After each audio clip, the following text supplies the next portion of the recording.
بسم اللہ الرحمن الرحیم الحمدللہ رب العالمین الصلاۃ والسلام علی خاتم النبیین اللہم صلی علی سیدنا محمد وعلی آل سیدنا محمد۔ السلام علیکم ورحمۃ اللہ وبرکاتہ۔ میری آج کی حدیث سنن ابن ماجہ 1442 نمبر۔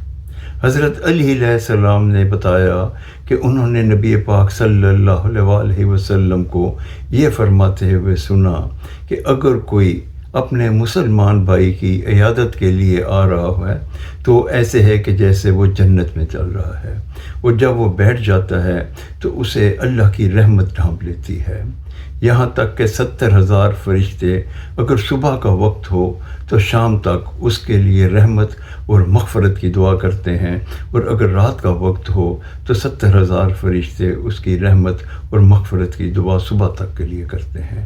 اللہ تعالی ہمیں مریضوں کی عیادت کرنے کی توفیق عطا فرمائے، آمین یا رب العالمین۔ السلام علیکم ورحمۃ اللہ وبرکاتہ۔